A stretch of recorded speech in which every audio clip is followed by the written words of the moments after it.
તો DGVCL junior engineer જે ગયા વર્ષે એક્ઝામ લેવાયેલી હતી એનું અત્યારે વેટિંગ લિસ્ટમાં ઘણા બધા વિદ્યાર્થી મિત્રોને મેલ આવેલા છે ડોક્યુમેન્ટ વેરિફિકેશનમાં.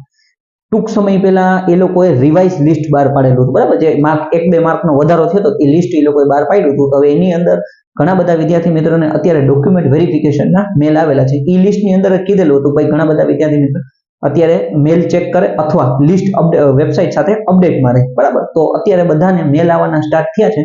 એટલે જેટલા પણ વિદ્યાર્થી મિત્રોને આશા હોય કે હું એકાદ માર્ક થી રહી ગયેલો છું તો ઈ ન્યા ચેક કરી શકે છે, પોતાનો મેલ ચેક કરે તો આઈડિયા આવી જશે કે ભાઈ મેલ આવ્યો છે કે નથી આવ્યો, બરાબર. એટલે જેટલા વિદ્યાર્થી મિત્રોને અત્યારે મેલ આવેલો છે એ લોકોને કોંગ્રેચ્યુલેશન, બરાબર.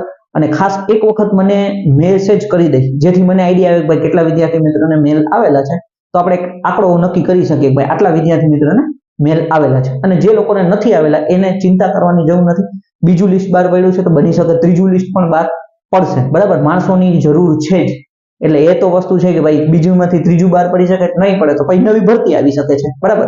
એટલે ખાસ આપણે તો અત્યારે એવી આશા રાખીએ કે ભાઈ જેટલા સિલેક્ટ થાય વધારે વધારે સિલેક્ટ થાય એ લોકો માટે સારામાં સારું. એટલે બીજા પછી કદાચ ત્રીજું પણ આવી શકે છે, એટલે ચિંતા કરવાની જરૂર નથી. તમે જો નજીક હોવ તો બની શકે ત્રીજા લિસ્ટની અંદર તમારો વારો આવી શકે છે. એટલે ખાસ અત્યારે બધાય મને મેસેજ કરી દે સર મને મેલ આવ્યો છે, અને ડોક્યુમેન્ટ વેરિફિકેશનને લગતી કાંઈ પણ પ્રશ્ન હોય તો એના માટે પણ તમે મેસેજ કરી શકો છો. એટલે જે કંઈ પણ મારાથી તમને જે મદદ થશે એ હું તમને મદદ કરીશ. એનો મેં વિડીયો બનાવેલો છે કે ભાઈ ડોક્યુમેન્ટ વેરિફિકેશનમાં શું શું વસ્તુ તમારે લઈ જવાની છે, તો એ પણ તમે જોઈ શકો છો. ઓકે, બીજા કંઈ પણ પ્રકારના ક્વેશ્ચન હોય કમેન્ટ કરી શકો છો, તો પર્સનલમાં મેસેજ કરી શકો છો. Thank you friends.